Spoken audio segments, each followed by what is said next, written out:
Well, I think we'll begin. Hello, everybody, and welcome to the Institute of Health and Social Care Management and our rather exciting Dragon's Den event. There's probably some kind of trademark on that, so we'll call it a Dragon Den, shall we? Just to get round that. If you're listening, BBC, our apologies. But we've got an absolute galaxy of really good dragons today, and we've got some fantastic pitchers as well who are lining up to entertain us. And I don't know how many of you have done this kind of thing before. It isn't like the TV program, really. So what we're going to do is we're going to bring through each of the people who are going to be pitching their ideas to our dragons. They get 10 minutes in total. They get 4 minutes to pitch, and then the dragons give them 6 minutes to provide some interesting feedback. And then we'll all gather at the end when we've been through the 5 pitches, and you, the audience, our beloved audience, will get to contribute to the decision around who's the overall winner. Who would we give the cash to were that the intention here? Just to reassure Paul, Caroline, Daniel, Sangha and Charles, you don't have to be parting with your hard-earned today unless you really want to. Of course, you know, some of our pitchers will no doubt be looking for investment and so on, but please don't feel beholden to be handing over, you know, your fiver that you've reserved for your prep lunch. Okay. All right. Without further ado, I'm going to give each of our dragons the quick opportunity just to introduce themselves. I think that's the right thing to do. Paul, would you like to go first, please? Yeah, so I'm Paul Blane, CEO, founder of Care Business Associate Training and SVL Care, and also co-founder of the Health and Social Care Club. Thank you, Paul. Caroline. Hi, I'm Caroline Southgate. I am a founder of a home care company called Doris Jones, which I named after my grandmother. We've outstanding rating and we've survived COVID. And I think I'm a natural born entrepreneur, really. I've had my entrepreneurial genes given to me by one very illustrious father. So that's me. And you can hear budgies in the background because I'm sorry about the budgie. That was my good deed for the year, was to rescue the budgie. A budgie rescuer. There we are. Daniel. Hello, I'm Daniel Casson, CEO of Casson Consulting and digital development advisor to Care England. I work with encouraging innovation in social care with local authorities, with ICSs, with care providers and technology providers. Perfect. Thank you, Daniel. You might just want to adjust your screen a tiny bit if possible, Daniel, because you're kind of in the bottom corner at present. Okay, I will try and do that. Sangha, would you like to go next? Thank you. Yeah, sure. I'm Sangha Chakravarty. I'm the founder CEO of InvictIQ. We are in the digital transformation and data services space, but we have also launched our audit on cloud compliance and quality management product very recently. I wear multiple hats. I'm also one of the co-founders, like Paul Blane, on the Health and Social Care Club. I run a podcast called Take Care with my friend Morton from Sequoia. And with Daniel, sorry, there's a fly, I don't know why. With Daniel and other like minds, Adam Poonal from IHSCM and Katie Thorne. I also run Data Cafe, trying to demystify data in our sector and get the sector excited about the possibilities of using data more. There you go. That's Sangha. Charles, would you like to round up for us, please? Hello, everyone. Pleasure to be here. My name's Charles. I'm co-founder of a company called Florence, and we build technology to power the health and social care workforce. So we have a couple of products, and what we do is we help care providers manage their flexible staffing pools, and support with the training and development of nurses and care workers across the UK. Perfect. Thank you, Charles. And just from a personal experience bit, I can promise all of those of you who are watching now, all of these 5 people really have been there, seen it, done it. They are experts in their field, and we're thrilled to welcome you all. Thank you so much for giving up a little bit of time today. All right, without further ado, we've got 5 pitchers today. We have Paddy Gardner from Haelu. We have Rachael Grimaldi from Card Medic. We have Rebecca Taylor from Hydracup and Hydracare. Sam Gibbons from Spectracept Care, and Andrew Cowan from Future Care UK. But we are going to begin with Paddy Gardner. Paddy, welcome along. Lovely to have you with us. Good morning, everybody. I'm just going to get, I've got the stopwatch here. Look, you see? So Paddy, are you ready? I just wanted to take the opportunity to say apologies for my background. I'm actually in Pembrokeshire today with some users of the tool I'm about to demonstrate. So if you give me 1 second before I actually start. That's all right. Yeah. Take your time. By the way, never apologise for being in Pembrokeshire. It's a fine part. Can you see the view? We can. That is delightful. So apologies for the background in the car, but otherwise I would have had to interrupt some sort of health and support care staff's day. So I shall be here instead, but hopefully the content still gets across to you. That's fine. All right, Paddy, look, we've got the zeros there. I'm going to give you a 5-second countdown. Are you ready? 5, 4, 3, 2, 1, go. Perfect. Well, good afternoon now, actually, everybody. My name is Paddy, as has already been established. I'm CEO and co-founder at Haelu, and I'm going to here today tell you about a solution that we have been co-developing with a Welsh Health Board and their local authorities that we believe has the potential to transform models of care worldwide. But first, a little bit about Haelu. We gained experience and came into health and social care market as a tech provider, firstly working with partners such as ClinicNX, who we also helped to integrate with person-centered software. That gave us a lot of experience speaking to care providers in the UK. Firstly, about that suite of products, ClinicNX and person-centered software, but secondly, about other challenges that they face, day-to-day processes, but also challenges regarding technology. And actually, something that we latched onto there was challenges that health and social care had with communicating to each other, specifically that social care had communicating to health. So hence the ambition for our solution to bring the two together, to connect the two, and hence the fact that we've been co-developing this together with both the NHS and care organisations. So a little bit about the problem statement that inspired us to build the solution. As many of you know, essentially when health and social care interact with people, it's quite mystifying, it's complex. There are two systems that interact a lot, but it seems like they run in parallel. There's rarely one fluid, continuous process, and there isn't enough information sharing. And obviously that leads to depersonalized care, a lack of continuity in care. So to go more specifically into the use case, we spoke to domiciliary care agencies who said they had a real trouble communicating health concerns to GPs or whoever it needed to be. They really struggled. For instance, they'd be on the phone for ages, like many of us would be, trying to get an appointment with a GP, and that really confused us because carers are patient experts. Carers see at-risk and vulnerable individuals many times a day. Why isn't there a more streamlined way for them to get information across to health? Why isn't there a more modern and efficient process for care to communicate these sorts of things to health? And the way that the system is at the moment makes people reactive, i.e. we want to become more preventative, we want to become more predictive, but instead if we're putting these barriers for fluid communication, it means people are only really going to communicate in the instance of an emergency. If that's an emergency, that's going to lead to unplanned hospital admissions, for instance. It's probably going to stress patients or individuals and their carers out. Also, it can lead to unnecessary ambulance call-outs. We spoke to care homes as well, who said, we simply don't know who the right person is to contact when something happens, so we just call the ambulance. And obviously, that's not good for either the individual, the care organisation, or health. So we want to bring the two of those together. We want to better connect those two processes and allowing a freer exchange of information. So I'll speed through. The size of the problem is huge, with around 50% of health and care spend being spent on just a small portion, just 5% of the population. So we want to make every contact count for these people. So the app that we've built allows essentially non-clinical caregivers to log data and insights that can be used by clinicians.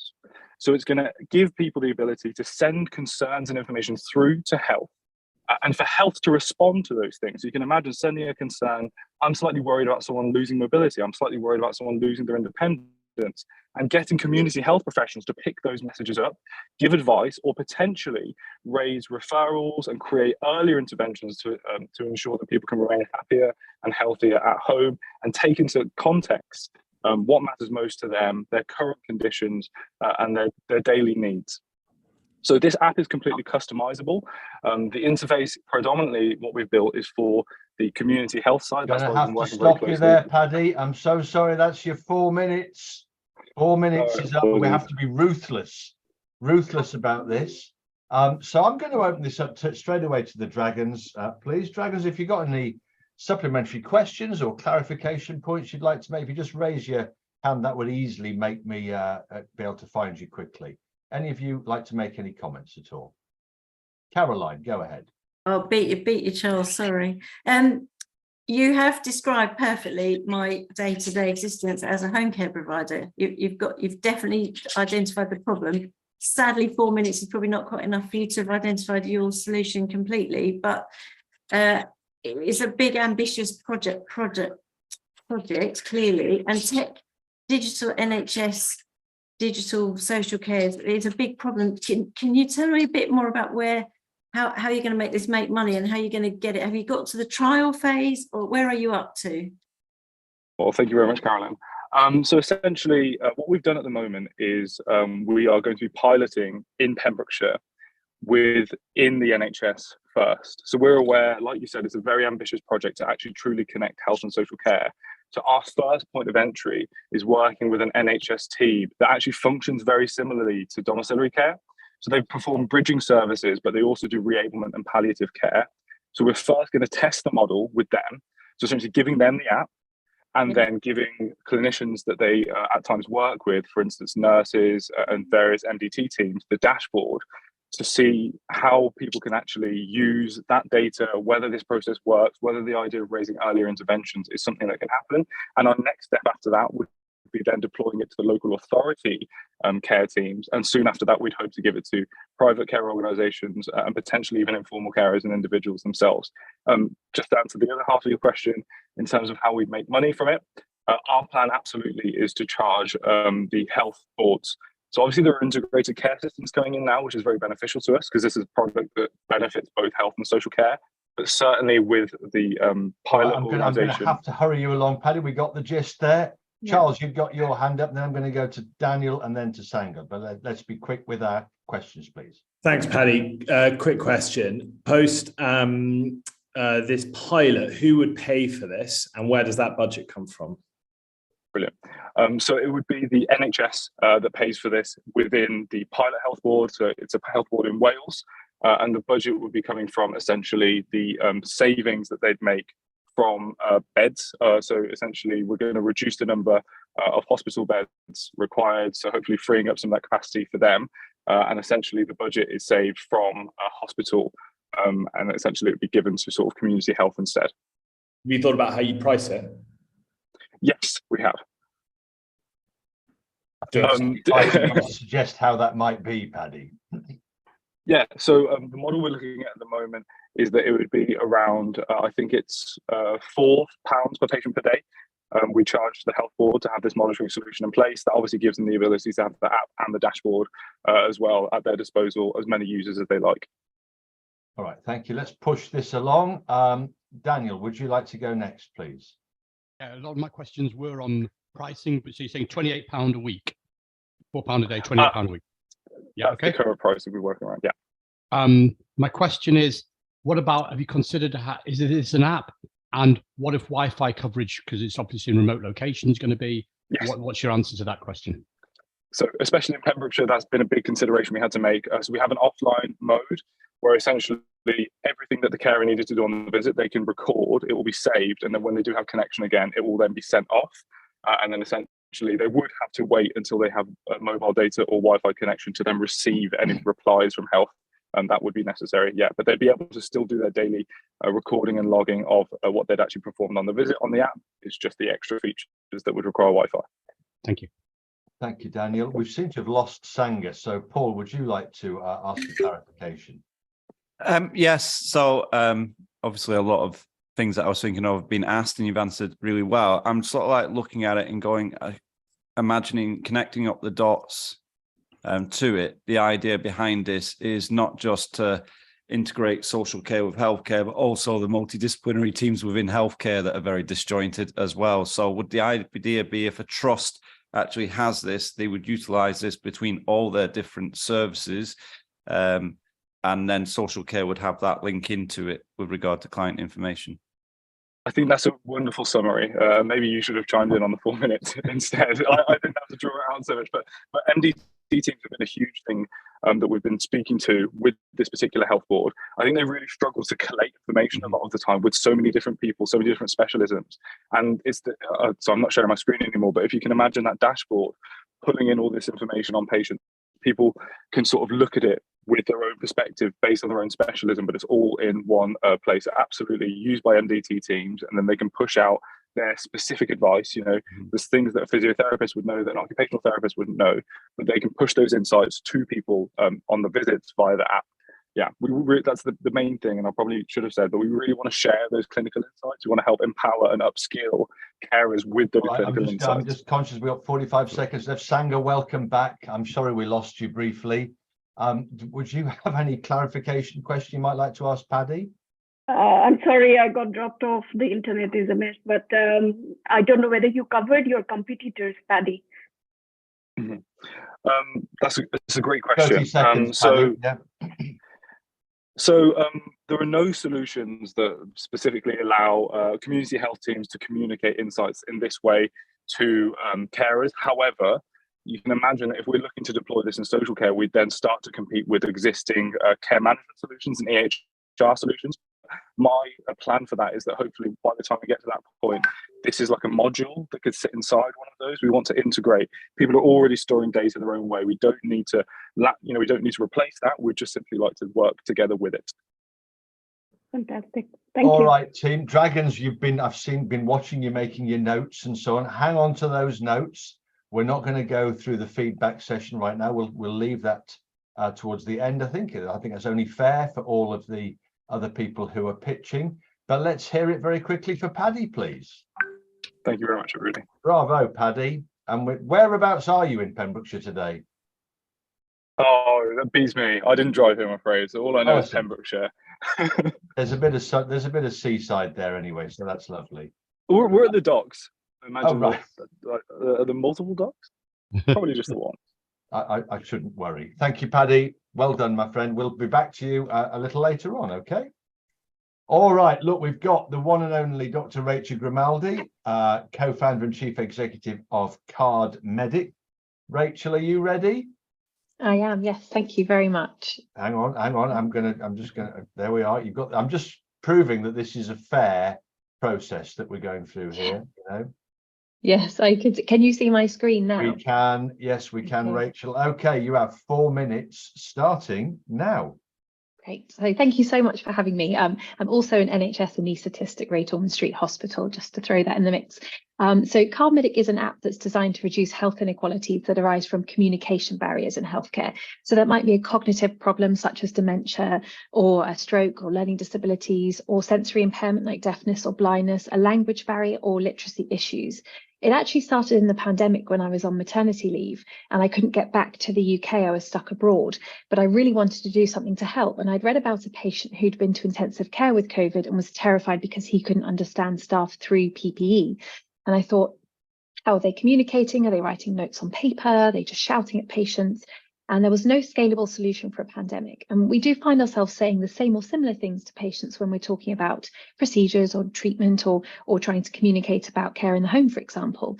And so we thought if we create an A to Z library of scripts or pre-written notes, staff could just show it on a screen and the patient could read it. That was the initial idea. And it was concept to launch in 72 hours, shared 24 hours later on Twitter. And then within 3 weeks, we'd had 8,000 users in 50 countries. It just spread like wildfire. And the feedback that we'd had from patients, staff, carers and the public from all across the UK and internationally at that point was, please, can we have this to stay as a solution? Because there are so many gaps in service provision and long-standing barriers to good communication in healthcare that are currently bridged by friends and family translating, for example, or patients with dementia or sensory impairment just not understanding healthcare staff because there aren't enough speech language therapists or learning disability nurses there to support them. So the scale of the problem is significant. This impacts nearly 50% of the population, with 30% of medical litigations due to poor communication in healthcare. 69% of healthcare staff struggle to communicate with patients. 89% feel current service provision is poor, and this has a massive impact on the healthcare economy. And the health inequity suffered by this group of patients is enormous, with increased morbidity, mortality, reduced medication compliance, more likely to go to hospital or stay longer in hospital or be readmitted to hospital, and so on. And that there are no cost-effective solutions that currently bridge that gap in service provision either. So as mentioned, CardMedic is an app. It's available on mobile devices and tablets, also in offline mode for remote working. And we have this A to Z library of scripts that you can change to different languages, sign language, easy read, or you can listen to read aloud. And then we have an inbuilt translation tool as well. Patient and public engagement has been really important to us. And one of the charities we work with many times now is Alzheimer's Society, doing focus groups. We've also worked with intensive care charities, Parkinson's UK, learning disabilities, head injury, and so on. We did a service evaluation, which showed a 28% increase to 95% in patient confidence and understanding staff when CardMedic was used to communicate. And I'll just flip through. We've done a few case studies with hospitals in the US and the UK as well, including UCLH in London and the Christie, which is a big cancer centre, to look at how CardMedic is improving patient experience. So we help reduce cost of translation services, risk of critical incidents, health inequities and litigation. But really what we're focused on is empowering patients by engaging them in their own care, their ability to understand healthcare providers and healthcare information, and shared decision making as well. And also improve staff efficiency when they're looking after patients. Just to briefly touch on our commercial model, we are unlimited users on unlimited devices. We are paid for by healthcare systems as an annual subscription, and we are free for patients and staff to use. And we fundamentally believe, and I believe as a clinician, that patient outcomes should not be at all impacted on their ability to read, write, speak, understand. We need to be meeting their needs, not the other way around. We have our free version, which is just our emergency content, and then we have our paid for versions, which are for the healthcare settings. We are now actually 21 trusts and growing, including 5 That's ICSs. your lot, Rachel. That's Okay. your lot. Look at that. I'm just proving how fair I am. I gave you 4 milliseconds. Okay. Which, I give that to you as a sign of the generosity of the Institute. Thank you. Very kind. Please. I was nearly done. You did very well. All right, I'm going to put this in reverse order. Let's start with Sangha this time. Sangha, would you like to have the opportunity to ask Rachel any questions? Yeah, sure. Fantastic initiative, Rachel. And wow, you've done quite a few milestones already achieved so far. My question is, how are you staying ahead with the technology advancement? Large language models, Gen AI, how is it impacting your business and what your plans are about these technologies? Yeah, that's a great question. So I think it's obviously a really hot topic, AI at the moment. And I think what we need to do is harness that power of technology for good. So in the back end, all of our content will always end up being human verified and human translated. It's all written by humans. You cannot replicate the shop floor experience that is based upon the people who write our scripts. We now have over 1,000. It's all healthcare and allied healthcare professionals, and you can't replicate that with AI. Decades of experience, and also managing the patient that's in front of you, their comorbidities, conditions, the social background, the whole package of who makes up that person. And when we have, we harness that power of the language learning models and things for our machine translation, but it does all get human verified in the end. And we had a strategy day yesterday, and that's one of the things we spoke about was harnessing the power of AI for good. But human verification is always essential, particularly to meet cultural competencies as well when translating into other languages. Fantastic. Thank you, Sangha. Charles, would you like to ask? Sure, thanks, Rachel. Definitely recognise the problem. It seems like a great solution. What's the one thing that's stopping you going faster? Great question. It's investment. We've raised InvictIQ funding, angel investment. We are VC backed currently, but it's a rocky market, as I'm sure you know, and it's time consuming raising money. So we are currently nearing the end of our seed round now, and then looking later on in the year for a Series A. So it's just, we've raised money, but it's always takes longer than you want. And so if we were able to raise it a huge amount in a short space of time, then yeah, we would be able to be in that rocket ship mode, as you alluded to. Thank you, Charles. Great question. Daniel, would you like to go next? Thanks, Rachel. That was brilliant. I'm just questioning two things. What's the pipeline? What's the developments coming forward? And which countries are you working in? And is there any limit to the countries you work in? And how are you dealing with that internationally?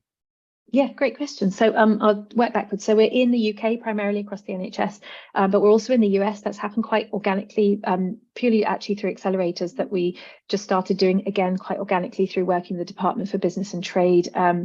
We're part of their playbook, and so kind of UK and US have happened quite naturally. There's nothing stopping us going to other countries. It's in a way relatively cookie cutter in the sense that healthcare is healthcare everywhere. The diseases are similar wherever you go.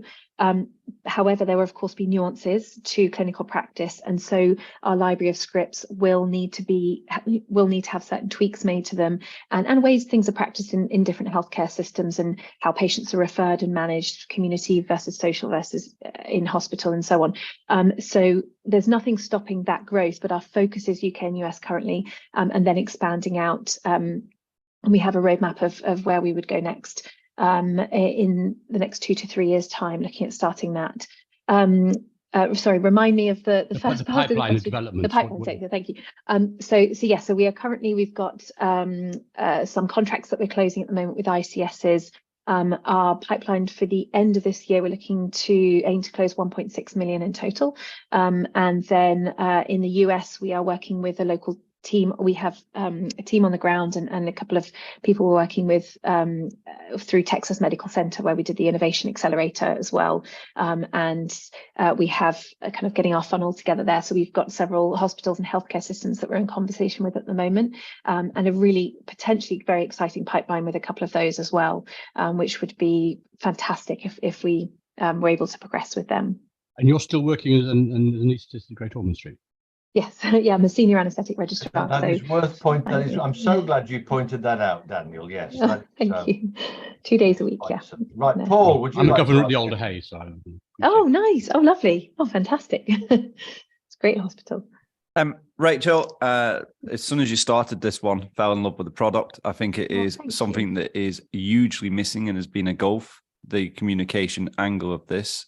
So it shows how, when you put the solution there, how fast it will track.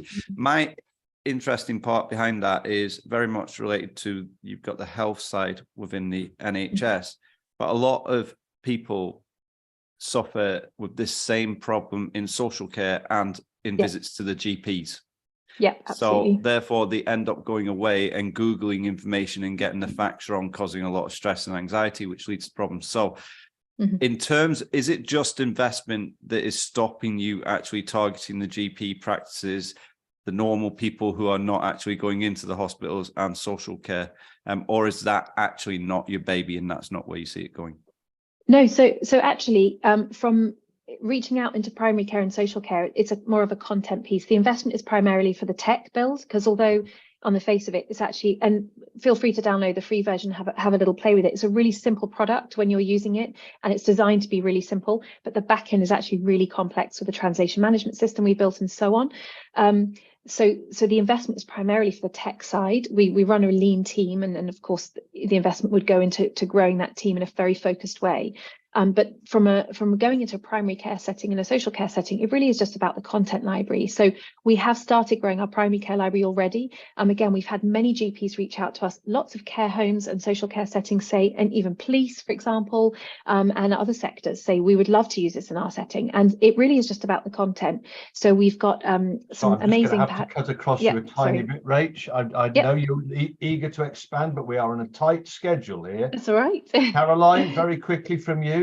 Yeah, very quickly. As a clinician, Dr. Google is always scary. And I think anything that stops people doing that is welcome. I mean, I remember having a real run-in with a journalist around the treatment for Jupiter's disease when I happened to be doing plastic surgery follow-ups with physio patients, and it's a nightmare because the people will believe what the Daily Mail tells them. You're all in the right place for sure. And if you'd like someone to take it to Australia, I'm up for that, because it's right for the picking for an English speaking. Yeah, they were interested when we first launched. Yeah, definitely. Great. Thank you so much. I'll connect with you. Thank you so much. All right, you've all made notes. I've been watching you feverishly writing away. So hang on to those. And isn't it great? As soon as people start engaging with the United States market, they come out with expressions like cookie cutter, just, but of course. Sorry. It beats oven ready. It beats oven ready. Yeah. Well, Yeah, don't even start that, Daniel. Thank you very much. Otherwise, we may exclude you from the panel. All right. Who's next? We've now got. Thank you, Rachel. You can go and feed your little one now. She's gone off to feed the little one. There we are. So now we have Rebecca Taylor, CEO of Aqaurate. You're going to be talking to us, I think, Rebecca, about Hydracup and Hydracare, which I'm assuming is about sort of hydration, etc. But I'm going to say nothing further. Are you ready? She's nearly ready. I'm Nearly ready. Thank you. Are you all ready. set? Are you sure? Yeah. So Thank you. Thank you for having look, me. I've got the zeros there. The 4 minutes starts. You're good. Go. Hi, my name is Rebecca Taylor. I'm founder and CEO of Aqaurate. Creating healthy hydration habits within care. So dehydration, it's a predictable and avoidable emergency diagnostic within care, and it should never occur. It's currently needlessly killing 33 patients a day in UK hospitals. And it is one of these primary issues that impacts many secondary health issues, such as acute kidney injury, your kidney health, UTIs, falls, dementia, cognitive issues, and ultimately leading to high hospital admissions, all of which are high on the agenda nationally and regionally to be reduced. Over half our elderly population admitted into hospital due to dehydration die within 1 year. And when a patient is dehydrated during a hospital visit, it actually increased the cost of the hospital by 50%. So manual monitoring of fluid balance has been around for the last 50 years. However, at Aqaurate, we're tackling this problem slightly differently, getting rid of paper and pen. We've created a solution to increase personalised care and independent living within our growing ageing population, but really to keep people hydrated and healthy as they age. So Hydracare technology gives carers accurate fluid data to make informed clinical decisions at the right time. This patented system connects through Bluetooth and Wi-Fi and has been designed to fit into incredibly busy care environments while collecting accurate data around the clock. That's our Hydracup there. It's a smart mug that tracks exactly what's drunk millimetre by millimetre and sends data into our dashboard, displaying data for nurses, hospital discharge teams, GPs, carers to view, meaning our most vulnerable within care get the right level of fluids for their individual needs. Our product is used with a wide range of healthcare environments, care homes, domiciliary care, acute settings, and Aqaurate works with each customer on a 24-month subscription model. For our direct model, our Hydracare is leased out to customers at £12 per Hydracup per month, which Aqaurate always owns the technology, and we advise 2 cups per users per customer, which means they can have a cup for hot and cold, or a cup being used and a cup being washed at any time.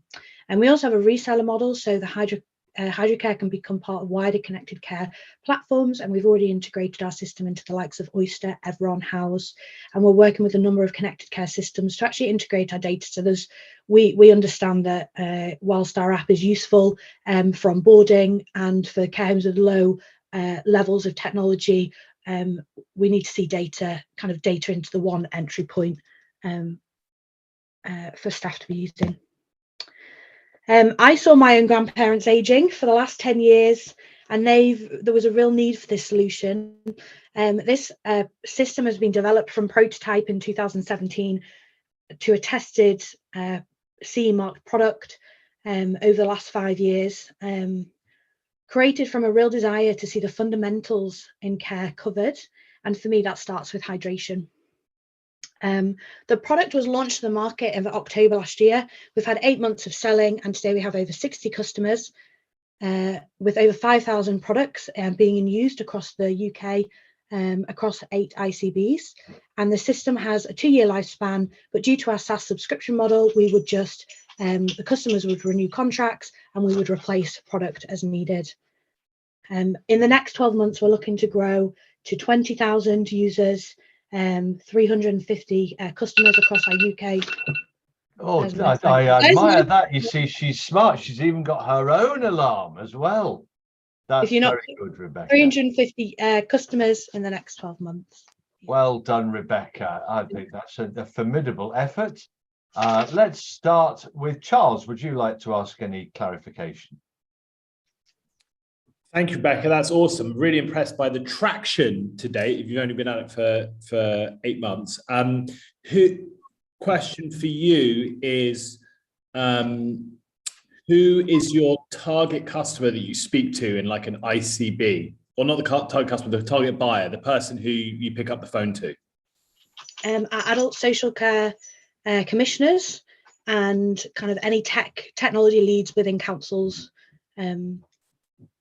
Great, thank you. Daniel. I'm wondering about why it hasn't had more. What do you think is stopping you? Why hasn't it had? I think I agree with Charles. Impressive, but why hasn't it had even more traction? What's holding you back? Do you think, if anything? I could say investment. I think it takes time. It takes time to build team credibility, you know, ensuring that our first 5,000 cups out onto the market are used and loved, and we're getting that good feedback. You know, it's appropriate to grow and scale at the right way, but there will be a point in the next 12 months where we'd look for a Series A round of funding that will enable us to scale across the UK and beyond. So just one further question, because I was quite surprised by the limited number of people that you're partnering with, because it seems like this is a classic product for actually partnering with wider solutions. So partnership would be a major plank for you. How are you dealing with that at the moment? I look at, for example, on care, the assured providers list on the digital social care records, suppliers list, for example. We're speaking to about 70% of those suppliers at the moment. So that means we'll have the ability for our data to be seen widely across all of the kind of care softwares. And we're also hiring our team for like head of partnerships roles and really building that out in the next 6 months. Thank you. That's brilliant. I really love it. Stanka, would you like to go next? You're muted, Sangha, currently, my dear. Gotcha. All right. Very impressive, Rebecca. One question for you is, how does your business contribute to environmental and social sustainability?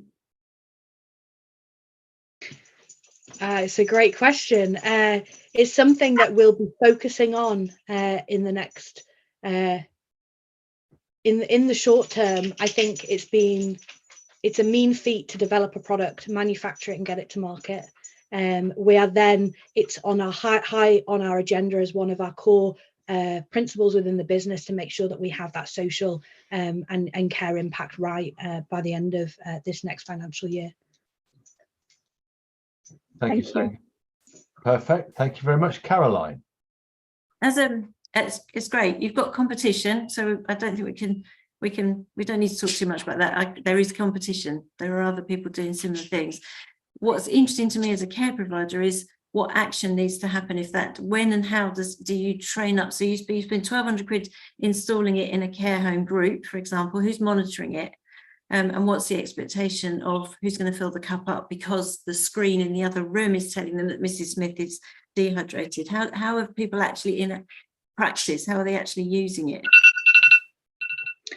We have competition, but where we're different is that we're pushing data directly into care records. And so for us, we practically say for every provider have a hydration lead, somebody that's going to manage the impact of what's happening with the data.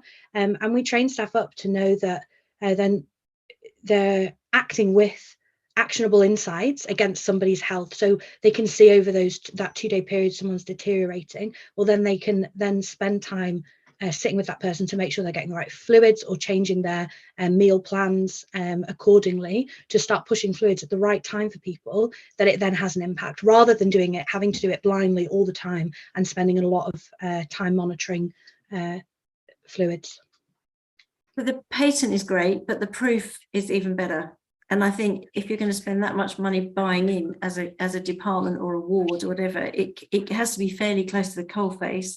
And we're all struggling for time. So data crunching, action with care staff, understanding care staff's needs, training, unless you pull it all together and sell it to me as a manager of a care service, that this is going to give me an outstanding tick for my CQC inspection, and it's going to tell the families of my clients that I'm going to keep them out of hospital and keep them better. I think you've got to prove it. And I think just in this presentation in 4 minutes, you're probably not able to do that. But if you're missing that, that's what you need. I think that's what you need to sell it, is to be really clear who's using it. Because right now I haven't got someone in an organ. Most people haven't got a new hydration champion necessarily who's going to lead it. But if you can write the job spec for the hydration champion, who's really trained up to understand how to engage everybody else in the team with hydration, you've won. But that's a bigger problem than the cup, because, you know, someone might only eat jelly, that'll do, and it won't be in your cup. So it's it's a big subject. Caroline. It's a big subject. Yeah. I'm going to cut across you because I want to give Paul the opportunity for a question.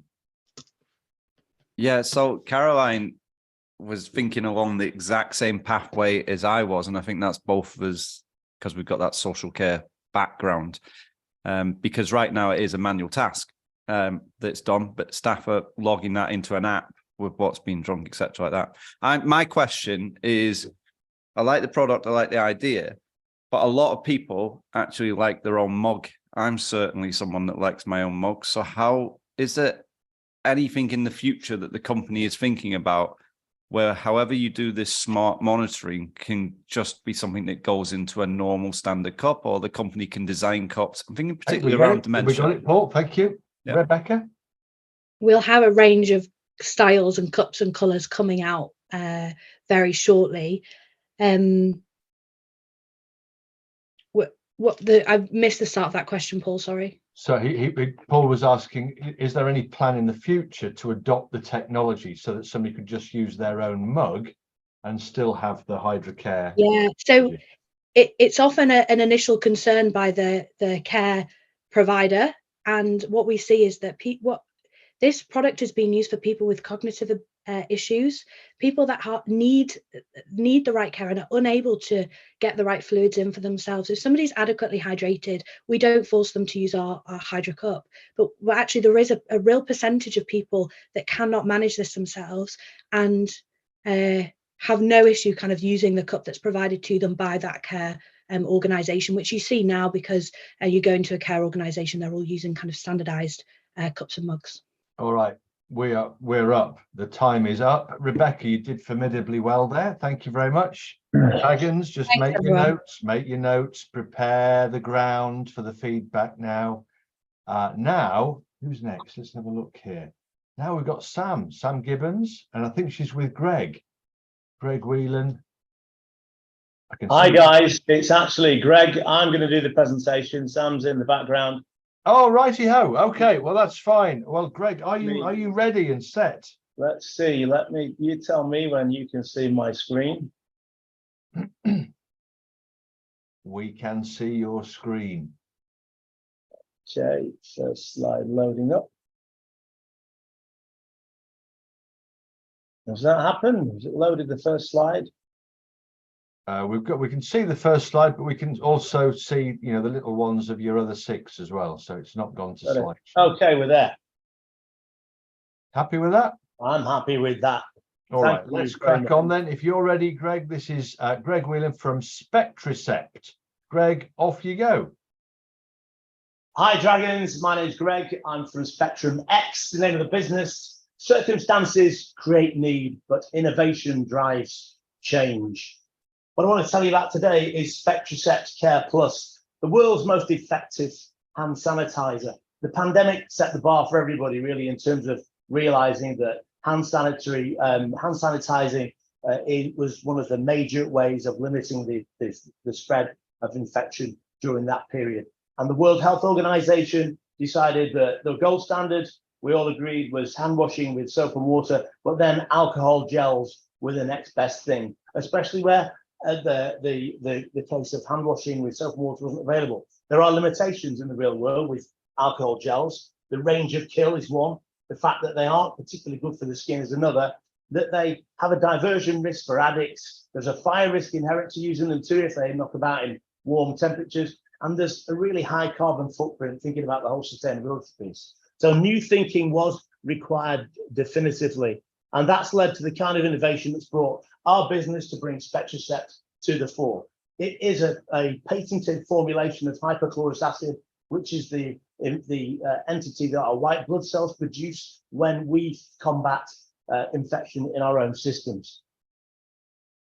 If you look at the hierarchy of pathogens, the alcohol gels kind of get up and around the middle, just beyond the middle there, into non-enveloped viruses. But when it comes to some of the bad guys that really start to challenge your working environment, such as norovirus and C. diff, it gets nowhere near it. The good news is that we've created an entity in SpectraCept, which not only beats the bugs below that point on the hierarchy of pathogens, but does indeed kill the norovirus type entities and C. diff. In fact, we've got data now, which is independently accredited, which shows that we kill C. diff in 30 seconds. Greg, so I'm just going to, Greg, forgive me, I'm going to interrupt because we're only seeing at the moment your first slide. I have paused your time, by the way. Okay, thank you. I don't know why that's happening. I'm clicking through here. I'm on my third slide here. We're going to start again from 141 you're at, Greg, okay? Okay, well, look, do you know something? Let me just talk to you guys. Does that make sense? Let's not have death by PowerPoint. Let me tell you about SpectraCept. So SpectraCept kicks in the care environment and in hospitals where a hand sanitizing product for the 21st century is required. One that not only matches what alcohol gels can do, but exceeds their performance, particularly important when it comes to the kind of bugs that close down wards, create isolation situations, and indeed can close down institutions. If indeed you can adopt a product like this with a very low carbon footprint too, and one that's manufactured in the UK, then all the better. We've just been admitted to the new NHS framework for hand sanitizer. We are currently, we have 49 inquiries live in the NHS at this moment in time, and we are about to commence evaluations in 7 major trusts. 2 or 3 major trusts are already underway with this product. This is a game changer in the world of hand sanitizers and in terms of how infection prevention and control address this unmet need. One of the big issues you guys face in the field, in the community, is some of your people working out there can't actually get to a sink to wash their hands properly. They may have visited or be working with somewhere where there is a colonization which alcohol gel cannot deal with. SpectraCept Care can address that issue. I'd like to call it a day there on that one, guys, given my slides aren't working, and I'm happy to answer any further questions. All right. Thank you very much, Greg. And yeah, it's horrible when you get a bit of a technical like that, but I think we get the gist. Paul, would you like to begin and ask Greg some clarification questions? Yeah, Greg, well done. I get that in a classroom and you want to hold to sort of like appear and so you can jump down it. So I like the idea of actually coming off the PowerPoint. What I'm interested in, you mentioned before about alcohol gels and the issue around fire, which is a concern and has been a concern when care homes have been stocking them to a large degree. Yeah. So how did you, I take it your product then is fire resistant? Our product there is a 0 alcohol content. Our product is 99% purified water. There is absolutely 0 fire risk with our product. It nullifies that issue entirely through its adoption. Thank you. John, can I ask one more question? Yeah, sorry, Greg, what's the, in terms of the cost then? Is it a lot higher cost than what a normal alcohol neutral would be? We have all the ticks that say we could be going in, shouting and screaming and being a premium product. That isn't going to help the health economy. We want to go in cost neutral. Thank you very much. All right. Thank you, Paul. That was a good question. Caroline, would you like to go next? I would. It strikes me that you sound like your target market is the health sector. Maybe health and care. And beyond that, we believe that winning business in this sector signposts to the wider public sector that this is the product to use. So that initially, we're winning in the NHS and in the care sector because we believe that enables other people to adopt us more easily. And who's your next target market?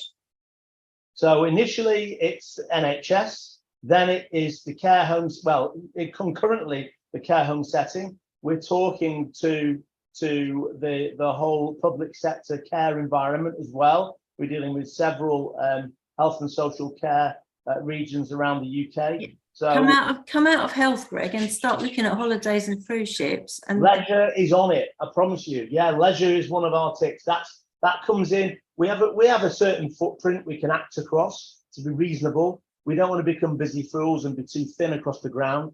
So as my commercial element here, we've got 5 guys on the road now, expands, we will seek further and further to go into those markets. And probably initially start doing that through digital campaigns. But you're right, it will work great in that environment. Someone else needs to ask a question, but are you in profit yet? We are spending like Billio because we're also a pharmaceutical company, Caroline, and pharmaceutical companies need to spend a lot of money to get trials underway. So I think we'll probably start making money at some point, and hopefully we'll play a big catch up then. Fair enough. All right. Thank you very much. Sangha, would you like to go next? Greg, is your target only UK, or are you thinking of expanding elsewhere? And how? Our target initially is the UK, and then beyond that, we are talking to companies right across Europe. As I say, we're going steadily, but we understand that we'll have terrific potential across Saudi Arabia and Southeast Asia as well, because we are also halal certified. So in terms of diversity of use, that's going to be very important as well. Thank you. Thank you, Sangha. Great question. Charles, would you like to go next? Thanks, Greg. It sounds like a great product. You said you're working some clinical trials. How validated is the efficacy of your solution? Okay, so in the world of biocide, which is what this is, the Bible is all written with the letters EN at the front. So the EN standards, particularly the EN standards that relate to the medical environment, are the ones we've sought. We have passed sporicidal, mycobactericidal, yeasticidal, bacterial, and fully virucidal EN standards. That's all available for scrutiny, and it's all independently accredited. So we've gone to the top to get the highest level of clearance. There's no other hand sanitizer in the world with the same level of clearance that we've got. Great, thanks, Greg. Happy there, Charles. Thank you. Daniel, just round us off here. Thank you. Hi, Greg. All my questions have been answered, so I just want to ask one. Have you mapped out the opposition and your competitive advantage? Yes, hugely. Our biggest opposition is inertia. Folks doing what they've always done, and everybody that's trying to make a decision on this kind of thing in the healthcare setting is hugely busy, and it takes a brave step to change the status quo when it's stuck down on paper by all these bodies like the World Health Organization. But I think going back to Charles's inquiry, it's clinical data and proof of concept and then adoption that will show the way. And we're starting to get that as we go. We've got some major trusts who are now evaluating the product, and their infection prevention teams are saying, if our staff like this, your data's good, we're going to switch out the whole trust. So we're kind of disrupting, and that's our plan. Thank you. Thank you, Daniel. Could I just go back to Paul's original question? Could you talked about cost neutral. Could you just expand what you mean by that, Greg? So the market leader, John, is the alcohol gels produced by their company names that will trip off the tongue. Yeah. So we do not want to charge any more for our product than the healthcare setting is used to paying for those alcohol gels. We don't need a lot of heat and light and energy to manufacture our products. So our cost of goods is reasonable. It's a tremendously expensive errand to make alcohol gel, and then even worse to transport it. And God alone knows what it's going to take to get rid of the stuff that's gone out of date now because it's toxic sludge. Perfect. Thank you very much, Greg. Well, look, you did well there. Yeah, when you have the technicals, it's just horrible. So I thought you coped with that admirably. It'll probably happen again. And to be quite honest, PowerPoint, I mean. I know. Someone needs to reinvent something else. Thanks, all right. Thank you very much, Greg. And I think we've got Andrew. Andrew Cowan is here. Andrew Cowan is in the room, as they say. Founder and CEO of The Future Care UK Limited. So, Andrew, are you here? Yeah, I'm here. I've just got a strange note saying start my video. Why? It's because we can't see you. There you go. Hello. There we are. He's there. We've got you now, Andrew. No. Okay, so as with everybody, are you going to screen share as well? All right, hang on then. Here we go. So we're on zeros at the moment. Are you ready now, Andrew? Yeah. I'm going to do my own clock. Okay, you're all set. 3, Thank 2, you, 1. everybody. Go. Greetings. My name's Andrew Cowan, Future Care UK, and we are presenting Puffin and Puffin Plus. It's an adult wearable, non-invasive, all-in-one, multifunctional biosensor design and device worn around the chest for accuracy. In essence, it's rather like a Fitbit, but much more accurate. We're seeking a medical compliance. It includes a integrated stethoscope, a chemical signature sensor, and potentially we will also include glucose and lactose sensor, which helps us to identify diabetes. Essentially, next slide is the problem. There's an issue of obviously remote monitoring. Since COVID, that's become more prevalent. Online consultations. Babylon are using Fitbits for their GP at hand service, which I think is atrocious. There is triage efficiencies within the primary, secondary hospital care, waiting ward, A&E, the ward, and also discharge, convalescence, and monitoring chronic conditions, and furthermore, access issues relating to getting to the services. Next slide, please. So our solution is essentially remote monitoring. We're developing a device. As I said, it's a CE mark. We're aiming for a Class 2B, but to get there, we obviously have to go through the Class A CE mark, which means it has consumer value. Health transformation. Ultimately, if you can get a diagnosis from anywhere that's accurate, that can be trusted, then ultimately I do question what happens with the GP, and ultimately how does that change and transform services. Secondly, you have triage efficiencies, again, all about timely interventions, convalescence, and avoiding readmissions. And lastly, the service access is another issue. Why can't we go to a pharmacy and get a diagnosis or a support from a pharmacy rather than having to go to an NHS service? And that was something I worked on when I was running a home care agency. Traction, we're working very closely with a number of individuals. We have a cardiorespiratory application with Nottingham University Hospital. We're literally engaged in SMART again, biocatalyst, precision instrument. We have a prototype TRL4, and we've got a platform. We've done regulatory compliance, IP and audit, freedom to operate, and we're seeking relationships and partnerships, co-designing with either hospitals or social healthcare, primary care sectors, and we're working with protection insurance, Vitality, Bupa, and we are looking for EU collaborators. Next slide, please.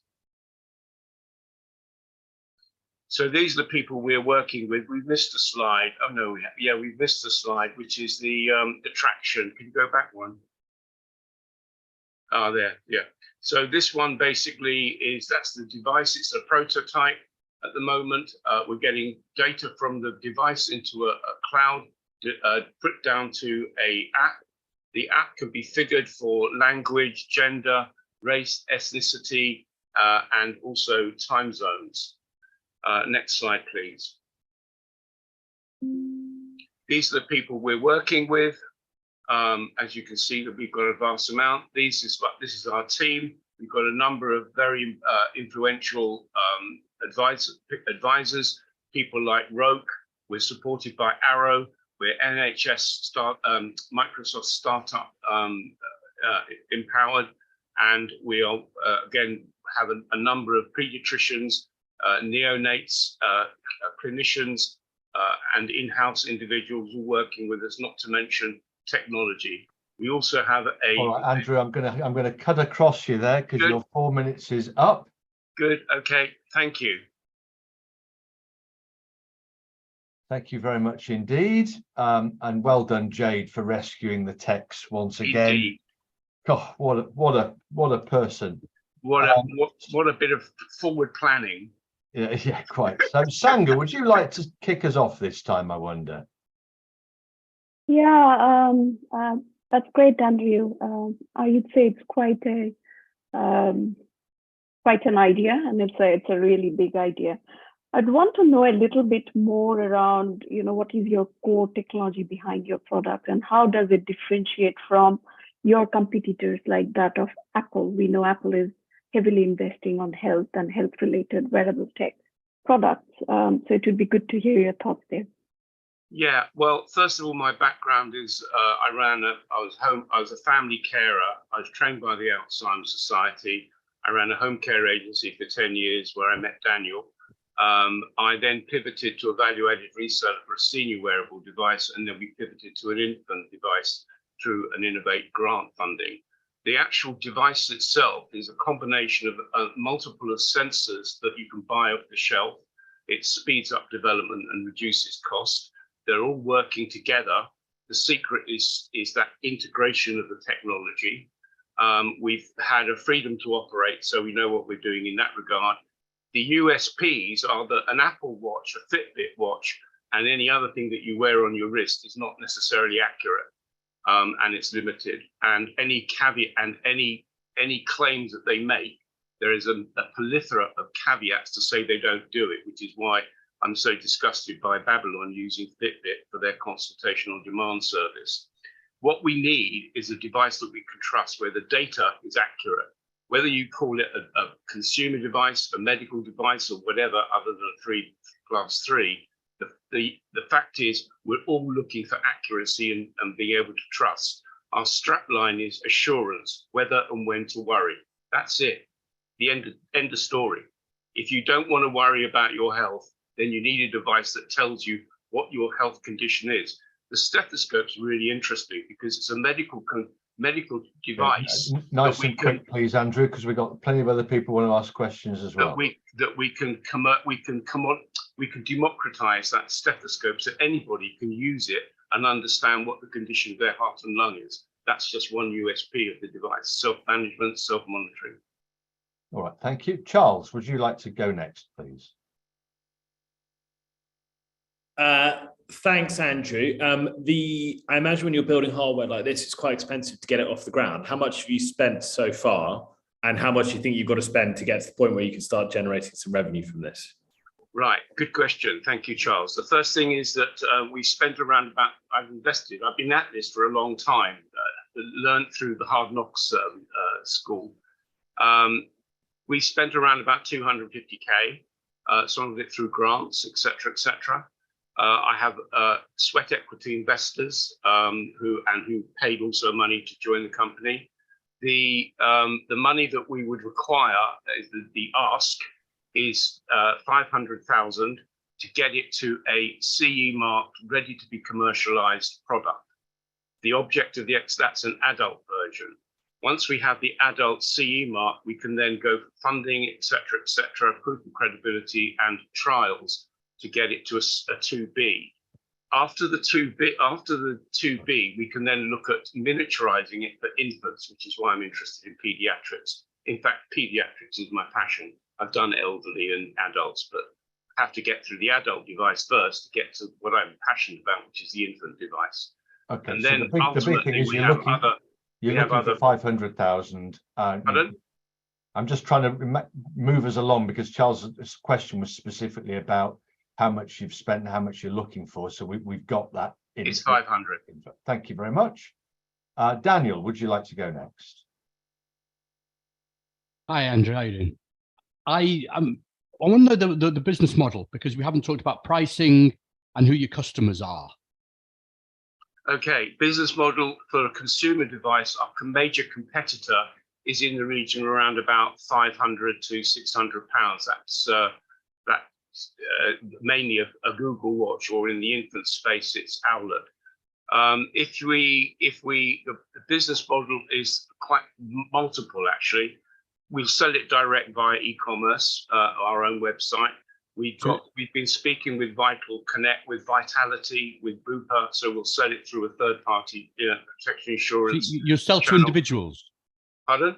You will sell to individual people? We'll sell to individuals. We'll also sell through channel partners, which we've been in discussion with to get market capture and distribution. The other element is that we have the device is accurate, so potentially it could be used in making clinical trials more efficient and effective by longitudinal data monitoring and data capture. Ultimately, we will be talking about a vast amount of data, which is essential and supportive of biosequencing and genome. Sorry, Andrew, I'm just very conscious that we stay on the topic here. So Daniel's specifically asking about the business model. Yeah. So you're selling to individual patients. Yeah. Were you going on to talk about selling to data collecting? Yeah, we're basically sorry, I do get carried away. We've got a consumer model. We've also got a medical model. We're working with, as I said, Nottingham University Hospital, and potentially guys at St. Thomas's, fingers crossed, to co-design to get the device into the consumer, into the medical market. Obviously, I've mentioned B2B market. All right, no, that's fine. That's fine. We're just really up against the barriers of time. Right. Paul, would you like to go next, please? Yeah, fantastic, Andrew. Thank you very much. The bit that I would sort of look at when I was sort of watching it was, if I go into hospital, then they're gonna basically put me fingers in things, put drips into me. They're doing the observations all the time. I'm thinking in terms of, from your old background of domiciliary, I'm sure Caroline will jump in on this, that district nurses spend a lot of time visiting to do direct observations and clinical observations. So is that actually where the market could be in the elderly side of things, so it's feeding through to primary care trusts? It's a generic product. It can go anywhere. I refer to it like a jig. What size hole do you want cut? What shape do you want it cut in? It can go in a lot of places. The idea is it's a trusted, accurate device that would be, you would normally get this type of data from an ICU unit. It's not class 3. So the idea is that you don't go into a hospital. We did some research where we were talking to people and they say— Sorry, Andrew, we are bang up against time here. We've kind of used up the market's very broad, Paul. And I would be happy to talk about engaging in partnerships, collaborations, to explore that under feasibility studies in some shape or form. All right, thank you. Certainly dementia is— Sorry, Andrew, I'm going to have to interrupt you. Caroline. At the risk of going on too much, I can see a lot of problems with being too broad, personally. I think I can see a few problems with you being so broad, in that there is a risk that you're trying to be all things to all men and women's chests are different sizes, and the accuracy and my first thing I wrote was user error is sticking something on your chest in the right place to be that accurate. We know that's a problem with ECG machines if they get in the wrong place. There are so many elements to what you've put this much money into. It's a vast amount of money. I mean, you're talking about, you're pushing towards £1 million to get it to a point where it's sellable. You've got competition, and you're going, it could be anywhere. And A&E departments are full of people who have got home blood pressure monitors and things turning up saying, my blood pressure's gone up, but it's because the user error. It makes me slightly nervous that you've already— All right, we'll let Andrew respond. Yeah. I hear everything that you say, Caroline, and I can answer everything with a positive. My wife has actually got one of those home pressure kits because she's currently subject to diabetes. Essentially, this is an accurate precision instrument that can be worn. My wife is also very large busted, so we've tried it on her. It does fit, it does work. Yes, we do have issues around the molding around various different shapes, sizes of bodies. That's a design issue that we're addressing. The technology is critical, and actually it goes round the whole body. So you're getting absolute fabulous data, miles in advance of any current wearable, single point and single time monitoring device. All right, we are up. We've used up. I've been very unfair to the other 4 pictures. Actually, I've given Andrew a little bit of extra time. Thank you, sweet. All right, that's all right. So what I'd like the dragons to do now is just collect their thoughts for a moment or two. I'm just going to give you in the audience a brief synopsis. What I want the dragons to do, we'll go through each of the pictures that you've heard. And I'd like the dragons to just kind of give a very pithy synopsis of whether they think it's good, bad, or indifferent. Please don't say it's bad, because these are nice people. Let's, if there's issues, then let's address those precisely. And then kind of give them some advice for what you think they should do as a next step. That's the key bit that I want to hear. And we'll probably start with Sangha, and then we'll go Caroline, Paul, Charles, Daniel, see if we can do it in that direction. Just while they're gathering their thoughts and thinking about that, we began with Paddy and Haelu. This is a social care and NHS data enablement that in advanced trial with NHS Wales. They would charge the health boards themselves. Their affordability is based around reducing hospital beds budget, and they are already addressing the issue of multidisciplinary teams and how they get that used there. So that was Paddy. We then had Rachael with Card Medic. This is a communication app enabling caregivers to communicate with service receivers properly. It's a big boost to patient confidence. It would be funded by health providers, and they're looking for investment to get this on to the next stage. But I think it's fair to say it's already attracting a huge amount of interest and activity. Then we had Rebecca Taylor from Aqaurate. Rebecca talked about her product Hydracare that is also looking for investment. They've got about 5,000 cups, I think, in the market currently. There were various questions that some of you asked about whether this could be adopted for use in a patient's own mug. And Rebecca quite rightly said, well, look, this is really for people who struggle to hydrate anyway, irrespective of whether they've got their own mug or not. So it's kind of a bit more fundamental than that. Then we have Greg from Spectricept. This is a hand sanitizer. It's on the NHS framework. It's looking at social care and leisure as its next sectors. It is comprehensively EN certified, and they're looking for cost neutrality versus the usual alcohol based hand sanitizers. And then we had Andrew from Future Care. This is an adult wearable data collector as much as anything else. Vast number of collaborations that they've got going on to try to prove concept and so on. They've already used some money. They're going to use looking to attract a further 500,000.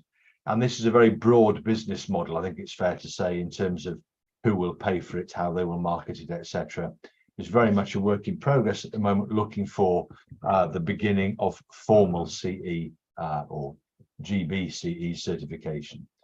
All right, so let's go now. I think I'm just trying to look at my viewer here. I'm just going to get the, forgive me here. I've still got Andrew on my screen. So what I'm going to do is let's go to, where are we?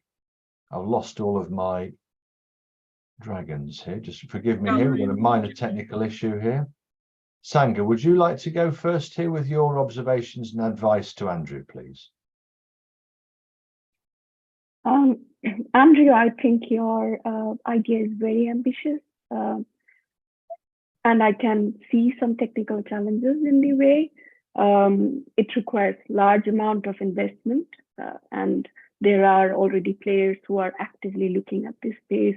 So I kind of agree with what Caroline was suggesting, perhaps looking at a very niche area where you could perhaps focus your energy, your funds, your networks into, whether it's it's the pediatric, that's where you focus, but I think that's where you need to probably revisit your idea and your business model.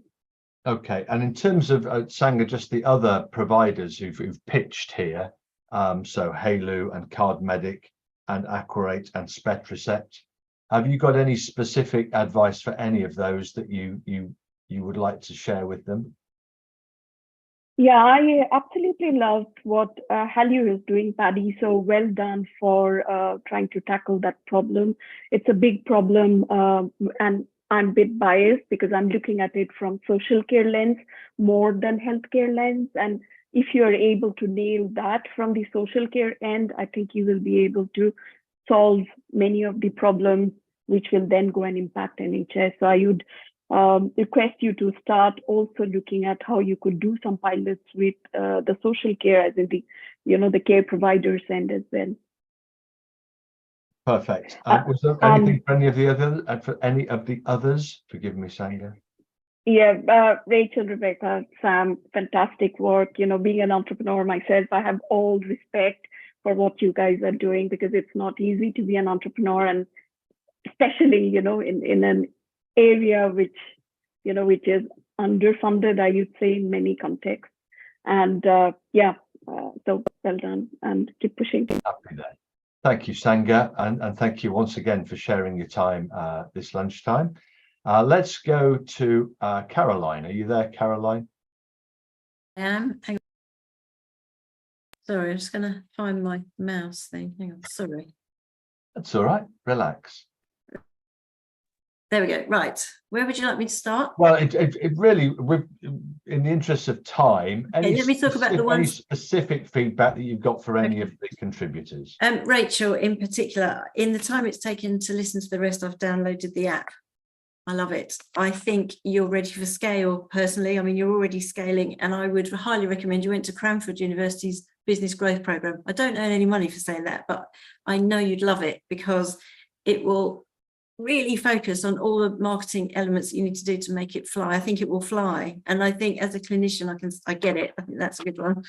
I think the others are great. And we're all trying to live in a very cluttered market. And it's so hard to know who else is doing something the same as you and who's got intellectual property. It's a race to the finish, isn't it? Especially for tech things like Haelu, Paddy, and you are looking for this panacea for social care. So do talk to social care lots about how, I know you get it.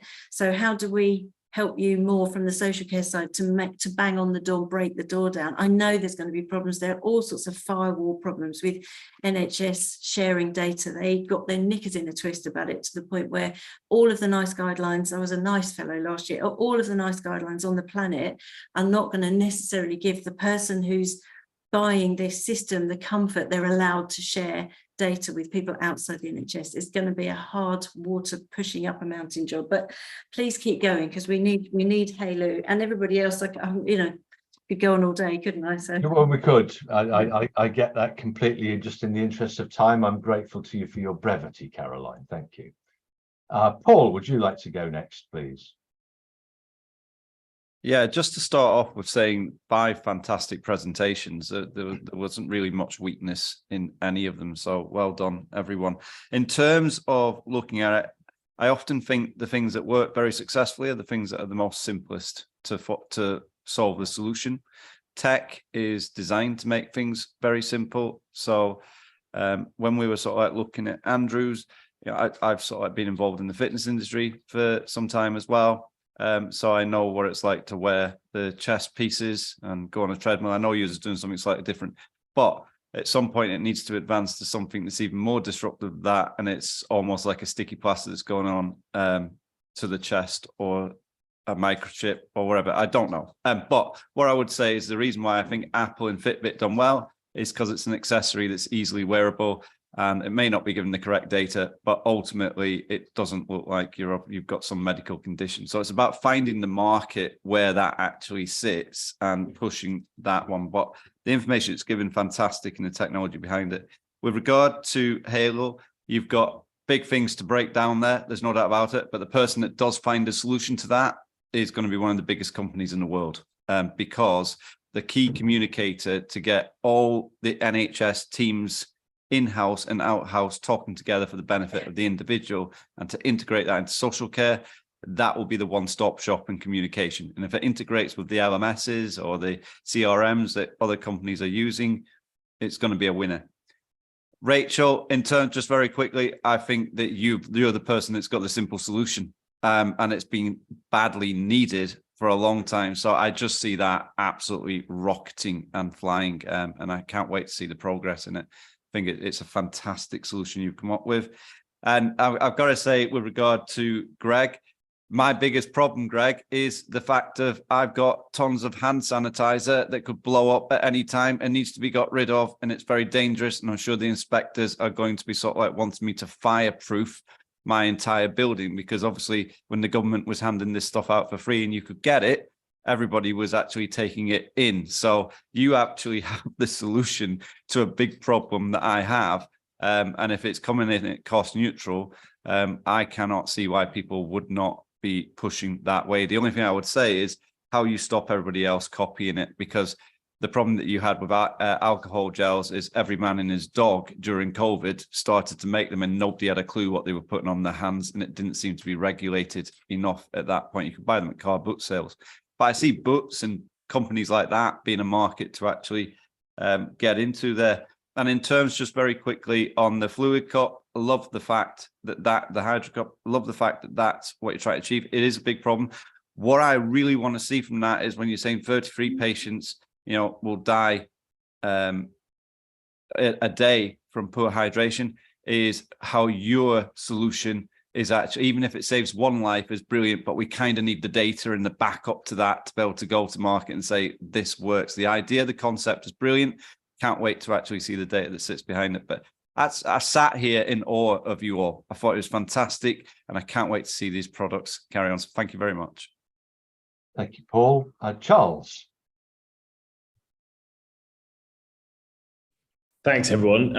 Also echo that, really very interesting presentations all around, lots of variability as well and variety. So to rattle through them, Paddy, not saying anything that people haven't said here, but this is a really big problem we're trying to solve. And a lot of people, I think, would love to see that problem solved. I think where I feel like you're going to run into some potential challenges is, number one, is the complexity of the product problem space. And number two is how you get people to pay for it. Because I know we have ICSs and ICBs these days, but I think my impression of why this problem has never been solved is when a patient or resident is falling somewhere between healthcare and social care, it's not very clear whose budget it is that owns the care of them. And therefore, it might be hard for you to get people to actually fork out money for this. Rachael thought, yeah, great solution. And you've clearly got happy customers, loads of traction, definitely understand the problem. We covered it, maybe a little bit concerned about the impending threat of large language models and how quickly those are progressing, and how you can make sure your product stays at the forefront of that. But like, really cool product, love seeing the traction you've got, and would love to help if I can help at all.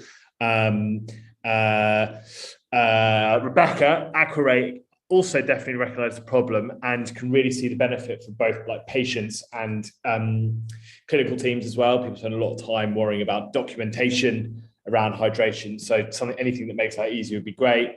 I'm actually very impressed by the traction you've got. You've built a hardware, software product and a go-to-market thing in a few months. So I think you sound like you're on a great trajectory. If you can just scale up your sales efforts, then I think you're onto a winner. Greg, SpectriCept, similar to Paul, massive market.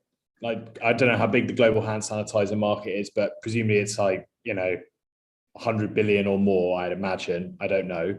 But I'm just worried about the defensive, like the differentiation of your product. Yes, you did explain that quite well, but if it's really that good and that differentiated, how defensible is your new solution to that? Because it seems to me that it must be quite hard to protect the IP you have around that and stop other people emulating and copying you. And then last but not least, the Future Care. Andrew, again, clearly you've done a lot of work building what you've built. You're up against some and you did a good job at explaining why the sort of incumbents aren't good enough. But I think you're going to have a hard task battling against essentially the biggest company in the world with the biggest might of innovation and software engineering that's probably ever existed in someone like Apple.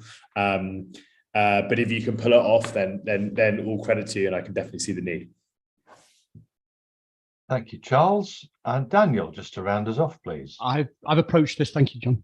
I've approached this with ask myself the question: if I had the millions, would I invest?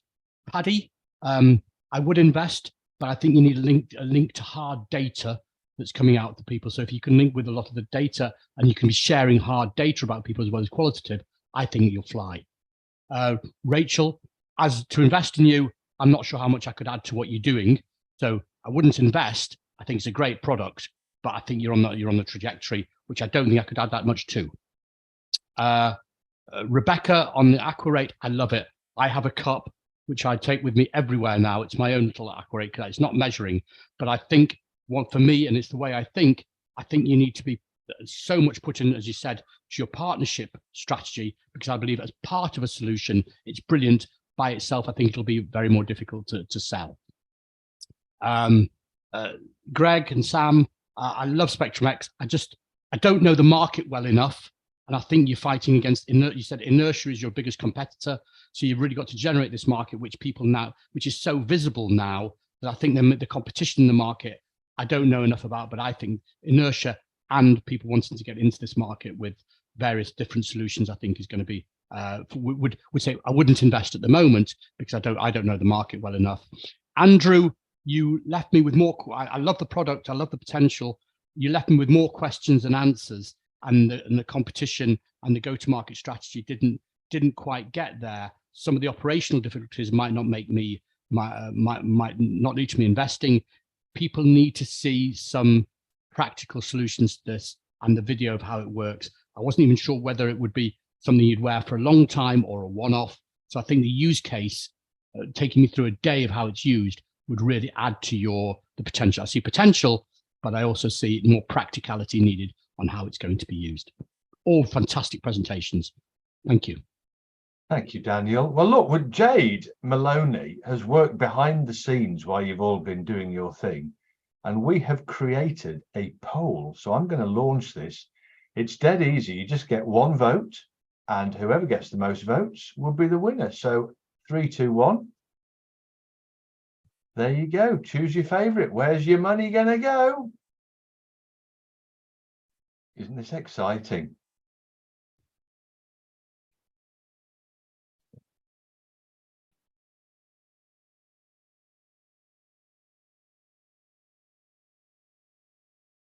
Oh, I'd better vote as well. Am I allowed? I can't vote, can I? No.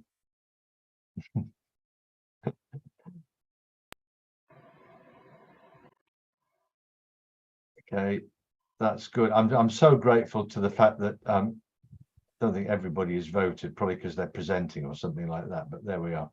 Well, look, on that basis, I'm going to end that now. I'm going to congratulate Rachael from Card Medic, who's managed to do it. You've got the most, Rachael. Many congratulations. Oh my gosh.